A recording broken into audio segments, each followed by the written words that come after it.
I'm now nearly 2/3 of the way through 60 exercises from the first chapter of the book Problem Solving Strategies by Arthur Engel. Problems that involve finding suitable invariants. And sort of, I feel as though I'm within sight of the finishing line, and that kind of, I've got the bit between my teeth a little bit, and I want to try to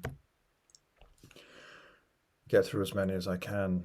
I mean, to sort of get to the end reasonably quickly, because it'd be nice to move to a different topic from this invariants, or different problem-solving strategy rather, from the invariants one. Yesterday was a bit strange. I got through 5 problems, 4 of which could do virtually on the spot, and then the 5th one took me ages and ages, and then I had a problem with accidentally not recording myself. I'll just quickly check that I really am recording. Yes, I'm definitely recording myself at the moment.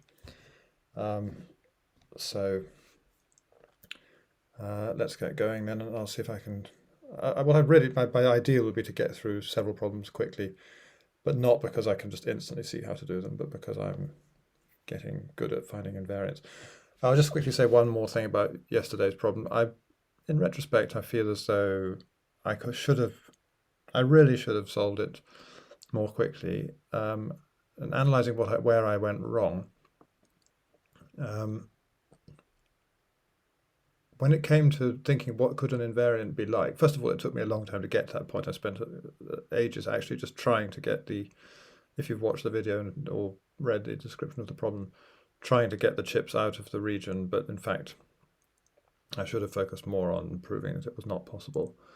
But secondly, I didn't just go through the steps that I think work for a lot of problems, which is to think, one, what might an invariant look like?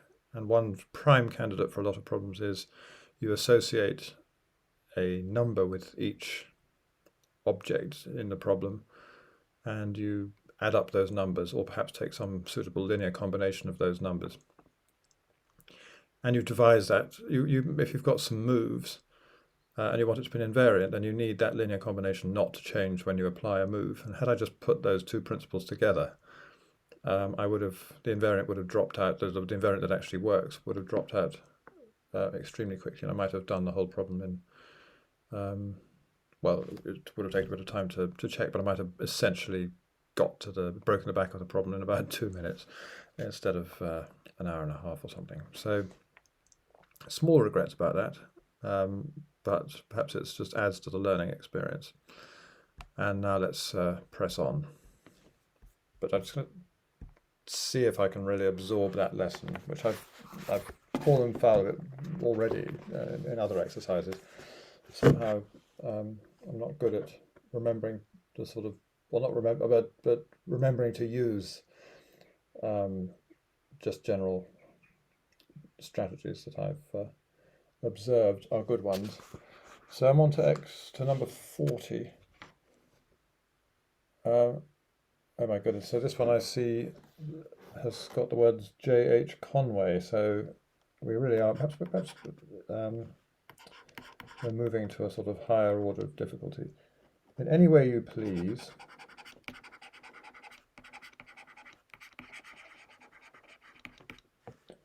fill up the lattice points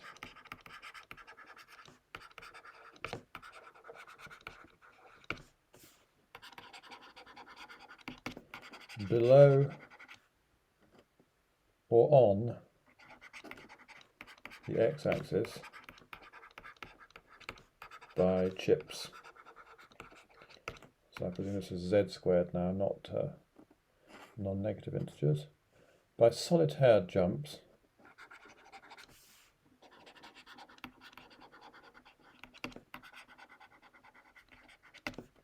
try to get one chip to 0.5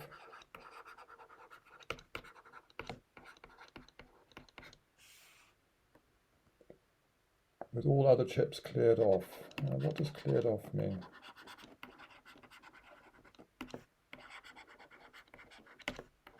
I presume it means you're allowed to have whatever you like below the axis or on the axis,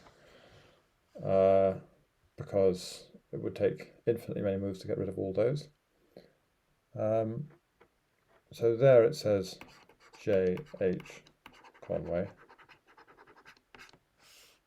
And then the preceding problem of Kontsevich might have been suggested by this problem. Okay, I won't write that down. They just observes that, that this problem might have inspired the previous one. Oh, and it's giving a bit of the rest of the question, just giving some explanation, so I'll read that out. A solitaire jump is a horizontal or vertical jump of any chip over its neighbour to a free point with a chip jumped over removed.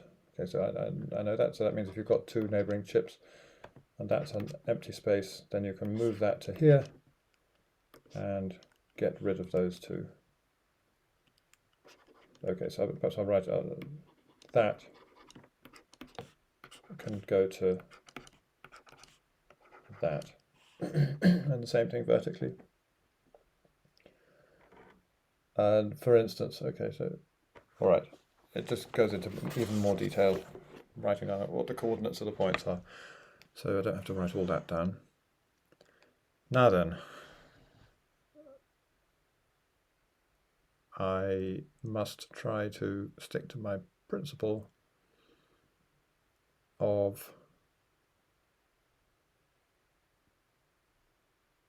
trying to get an invariant. So, but is that going to work? Let's just think about that. Never mind about worrying about whether it can work. Let's just think about, I might be able to prove there's no invariant of a certain kind. That would be useful. So let us say that my invariant is going to be of the formula sum over all xy, those are integers, of some number a xy. So if that's to be an invariant, then if I've got the points xy, x plus 1y, and no point here, that's going to tell me that I've always got to have axy plus a x plus 1y equals a x plus 2y. This feels as though it's going to be impossible. Let me just quickly check that it's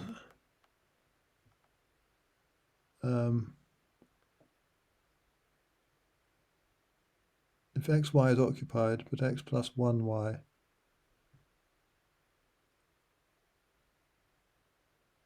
no, if xy and xy plus 1 are occupied,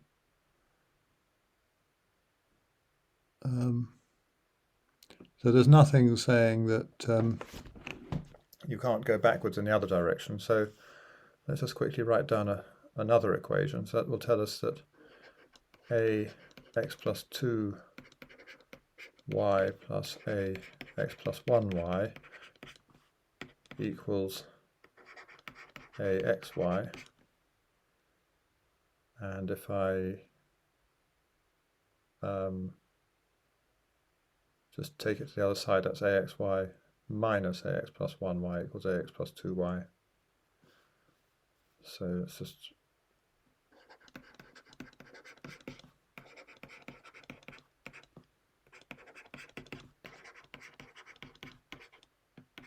and that implies if I subtract that 2a x plus 1y equals 0. Now normally that implies that a x plus 1y equals 0, but that's only if a takes real values, but I could conceivably say, all right, let's make a take values in 0, 1. In other words, I can make it a sort of parity problem. So in F2, so, or if I've got integers, at least the parity of the sum would remain the same. But if I've got an infinite number of integers, what is the parity of that infinite sum? It's not very easy to say. But I could get around that problem potentially as follows. If I'm going to be able to do it, it's going to have to be done in a finite number of moves. And if it's in a finite number of moves, I can actually make the problem finite. So I can just enclose the problem in an enormous great box. So it goes from, I'm not expecting this to work, by the way, but it goes from minus n to n in that direction, and from minus n to n in that direction. So here's 0, or let's write 0, 0. And initially I've got everything below the x-axis filled up. And at the end I want to get 0, 5.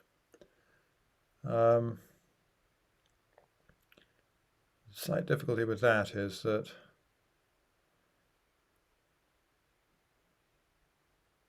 I want to prove that if I have 0, 5 and nothing else above, then the invariant takes the wrong value. It doesn't take the same value as we had in the first place. But it seems as though whatever I've got below shouldn't affect the invariant in that case. Or shouldn't. So how could it be that putting in the point 0.5 would affect the parity, and making some huge number of adjustments down below would not affect the parity? And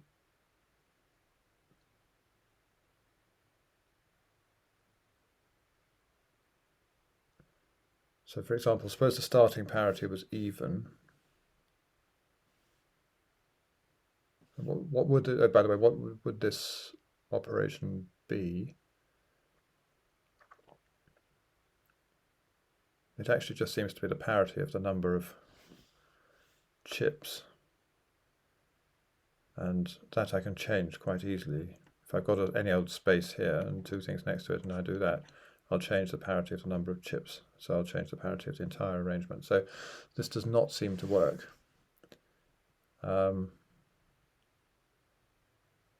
So the general approach of adding up some numbers with everything remaining the same does not work. But that doesn't necessarily rule out some kind of inequality-based approach. So can I make something go down every time I do a move, but have to go up in order to get this point here?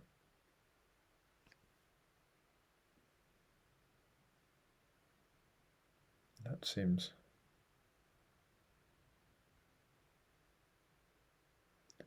a little bit challenging as well. So I'm trying to resist the temptation to just to play the game and see what happens, but I might. I'm going to have a quick go at seeing what happens if I just confine myself to this vertical line, because I think that may provide me with some insight. So I'm going to write it horizontally. So I've got 0, then I've got 1, 2, 3, 4, and I want to get to 5. So my first go, I could hop over like that. My second go, I could hop over like that. And I'm just not having any chance of getting anywhere near. So I do want to use some neighbours. So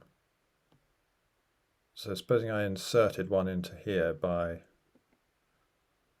or actually, yeah, why not?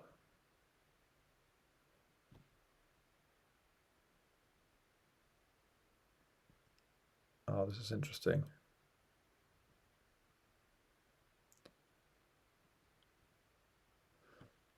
Or a different, actually just a different thing before I start. So what I was thinking was, I can get another one into here just by, I'm not confining myself. So I've got a couple of things like that, so I can just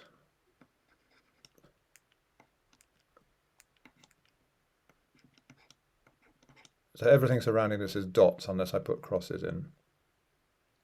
So now I've done that, I can advance myself a little bit further, but there's a little price to pay there, which is I have cross cross, and okay, that's all right. So I could then get rid of those two dots, put one in here, and then I can move this a bit further. So I've got up to 3, but getting up to 5, I kind of needed some stuff from the sides here, which I've used up, and that was the starting thing. I think 1, 2, 3, 4, 5. Yes. So, oh, actually, I didn't have those 2 points there. But maybe but the general point remains. I think that I kind of run out of material, and I can probably get so far, but not further. So what invariant would kind of measure how much material I've got? And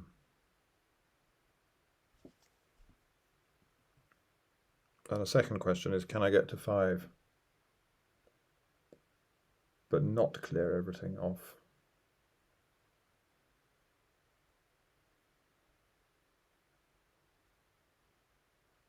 So for example,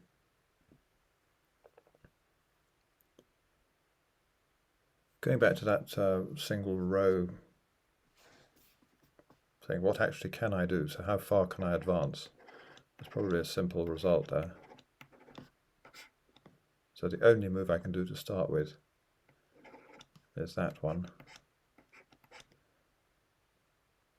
Now the only move I can do is that one. So actually, once if I've got a single row, I can only advance things by 1.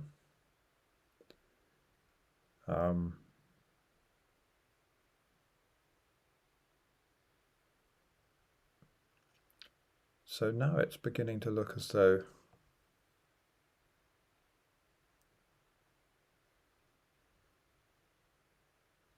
I'm going to ask myself a slightly different question, which is, what about an invariant where I just look at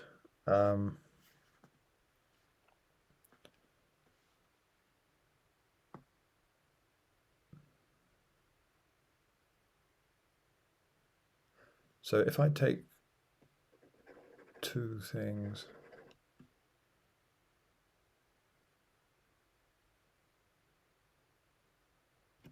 so what I'm wondering is, if I don't worry about the going backwards part, at least in the vertical direction,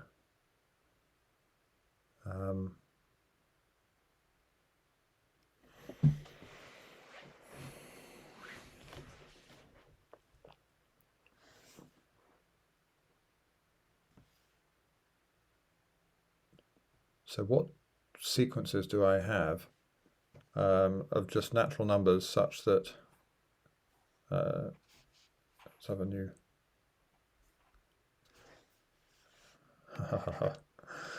okay, ax plus 1 equals ax plus 2. That was funny. Didn't see that coming, but it looks, so there might be some Fibonacci-ish thing one could say.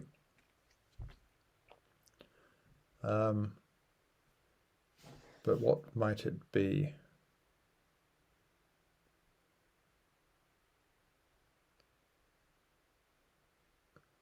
So if we remove 2 things we've associated with them Fibonacci weights, and we replace them by a third, then the total weight will remain the same. So what if I look at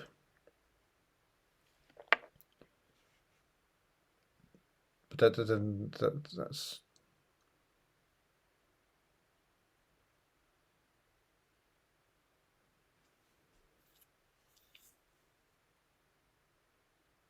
what am I going to try to do?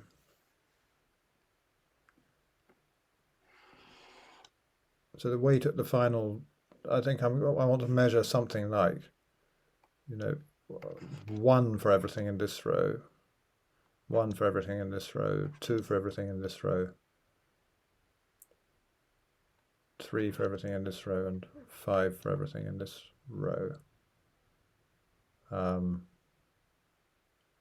don't know whether 1 is the initial, whether 1 is the x-axis or 1 is just above the x-axis, and perhaps it doesn't matter too much.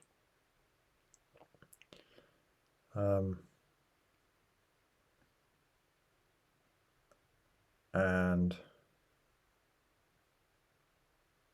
I could ask myself if I'm just allowed to feed myself whatever I want below. So everything below the x-axis is, say, 0. So although it's not actually the case that I'll always be able to feed something into here, I can just make the problem slightly easier, perhaps. Or is that going to make it too much easier? No, perhaps that is too much easier.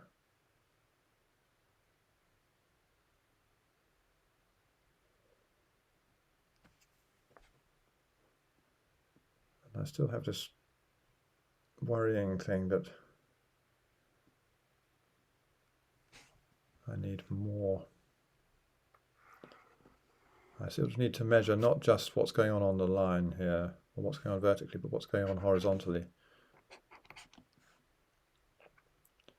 But maybe that can be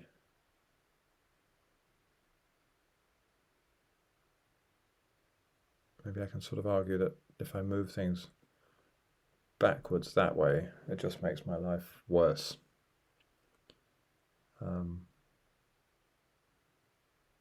That seems sort of promising in a way. So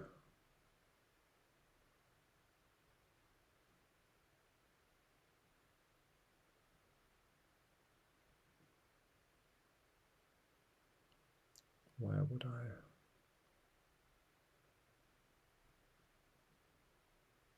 Want to go? Why would it be impossible?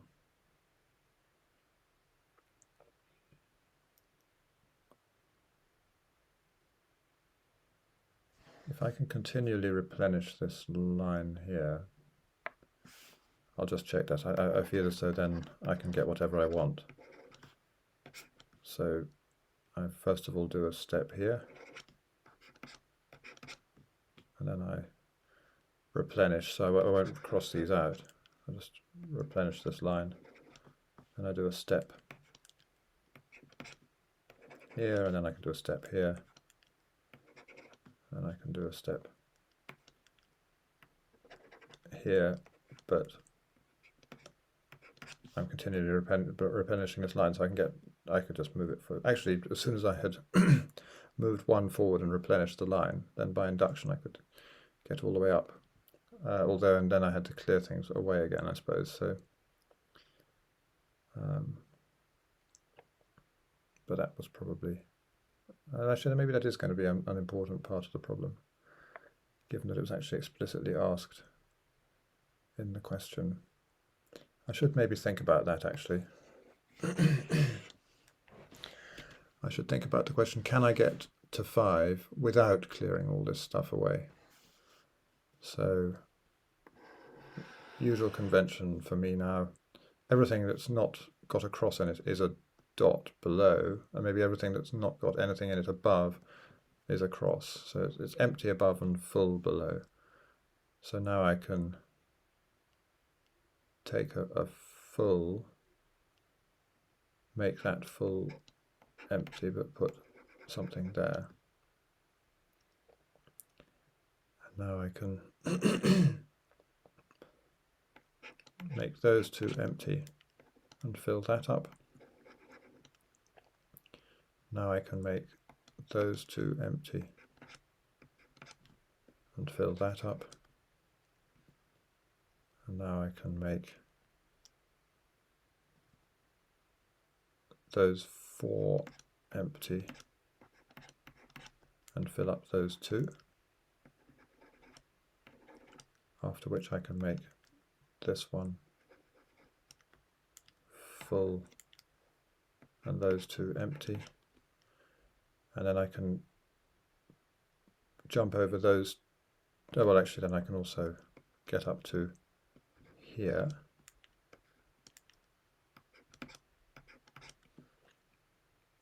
Now I've got some stuff here, so I can make those four empty. So to get some space up here, full. I'm just trying to get some more material to jump over. So that can turn into full, empty, empty. And now these two can become empty, and this one is full. And then that gives me another glimmer of a chance, although I feel as though it's getting harder and harder.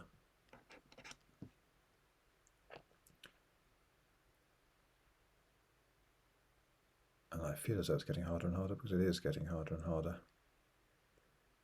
How am I ever going to get anything to there now?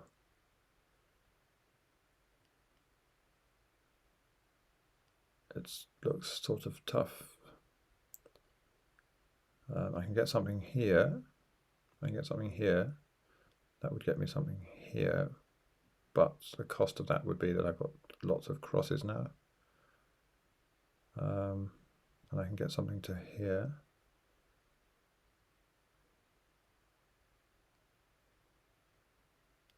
Or I could get two things here and here, which would then move something to here. That's a bit higher up. Oh yes, that looks nice. So I pay a big price for this, but I put those two in, and I've now had to empty up those squares, and then I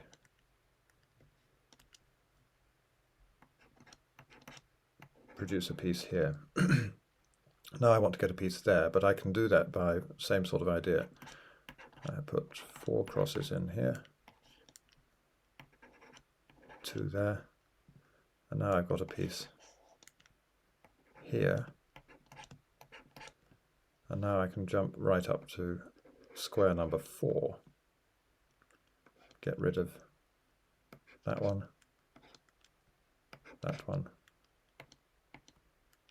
and those two. So that was all very nice, but getting up to 5, that was on 0, so 1, 2, 3, 4, 5. So it seems that 5 was chosen for a reason. That's probably going to be the way it all comes crashing down, so to speak. So how could I ever... Can I get even close? Can I get something to there anymore? Possibly.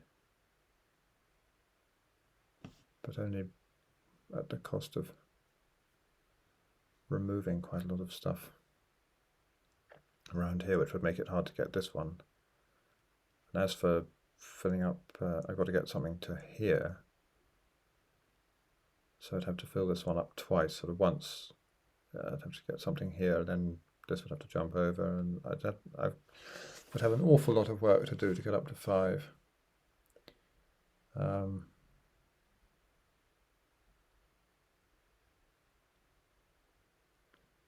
What if I just jumped a whole lot of stuff just over the border here? Then I would be able to advance by 1, but we know that's difficult.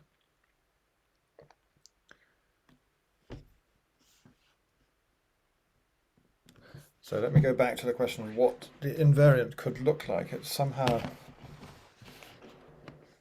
that as I go along, I'm losing material. So what does that mean, though? I had to pay a very heavy price down here for what I had up here. What about if instead of Fibonacci numbers, I just take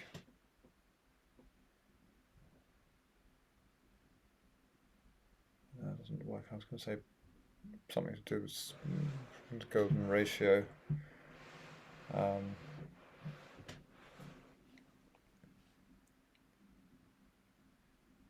Perhaps that is what I want to take.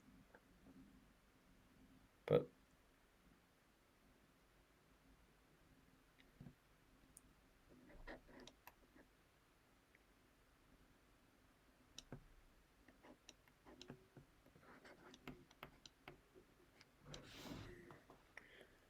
so what if I take the distance from here, or from up here somewhere,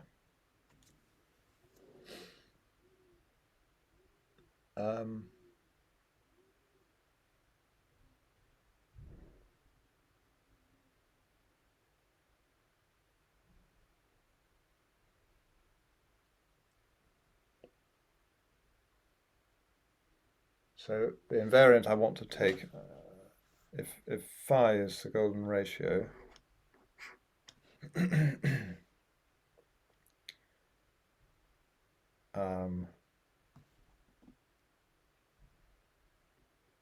might be something like phi of, or phi tilde, I mean,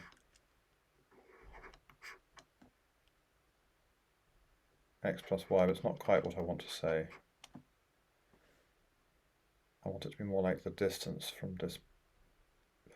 So vertically, we're looking for things to be vertical, but we're also looking for them to be close to 0. So it might be something like phi to the y. So y is rewarding vertical things, and we're also rewarding being close to 0. So I'm going to subtract the modulus of x.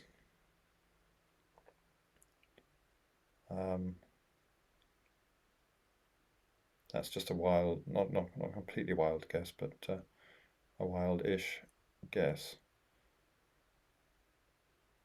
Now what that tells me is that when I do a solitaire move, if I do it in a vertically upwards direction, it's going to be an invariant. But if I do it in a vertically downwards direction, things are going to decrease because phi squared plus phi is greater than 1. So I think I've got an invariant that sort of, as long as you're sensible and you try and move upwards, will be an invariant. And if you go down, it's going to decrease, but maybe that'll be okay because I want to show that. Okay, let's just see whether this has any chance. What I'd very much like is that phi of 0.5, so what is phi of 0.5 actually? Phi of 0.5 is phi to the 5. Sorry, let's not call it phi. Sort of alpha of 0.5, that's my invariant, is phi to the 5. What is the sum of everything down below? Well, that should be just about doable. If I can work out the sum of all along the x-axis. So what is sum 1 to infinity phi of minus x? Let's go from 0 to infinity actually. That equals 1 over 1 minus phi to the minus 1 equals phi over phi minus 1, which is probably something vaguely nice. And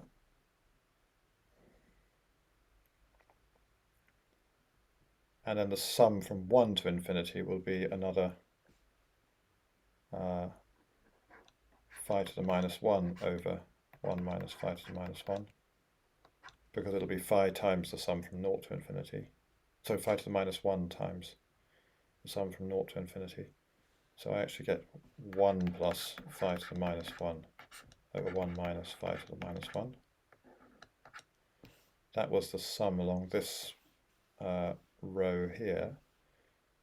when I sum along all the rows, I'm going to get that plus phi to the minus 1 times that, because y has gone down from 0 to minus 1 and so on. So I get 1 plus phi to the minus 1 over 1 minus phi to the minus 1 times 1 over 1 minus phi to the minus 1. So I just put that as a squared there.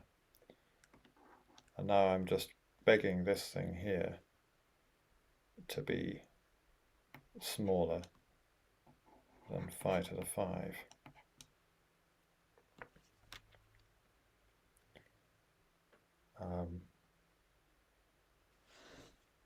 So I'll expand that out, see whether there's any chance. So 1 plus phi to the minus 1, this is what I want, should be less than 1 minus 2 phi to the minus 1 plus phi to the minus 2, all times phi to the 5. So phi to the 5 minus 2 phi to the 4 plus phi cubed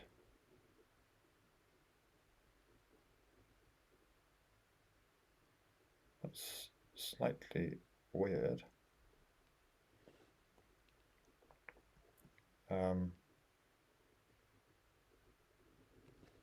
And we know that phi to the 5 equals phi to the 4th plus phi cubed. So that equals 2 phi cubed minus phi to the 4th. And we know that phi to the 4th equals phi cubed plus phi squared. So that's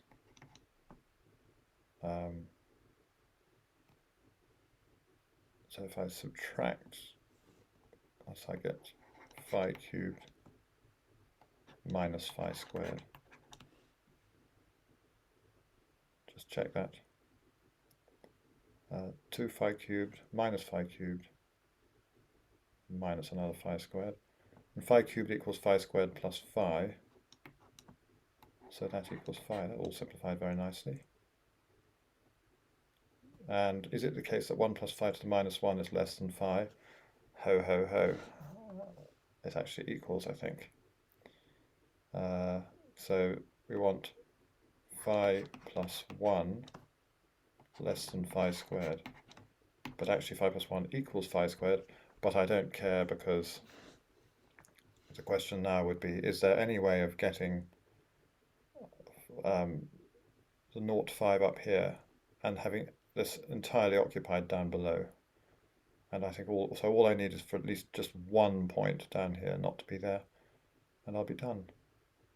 So I think I actually did find, by thinking quite hard,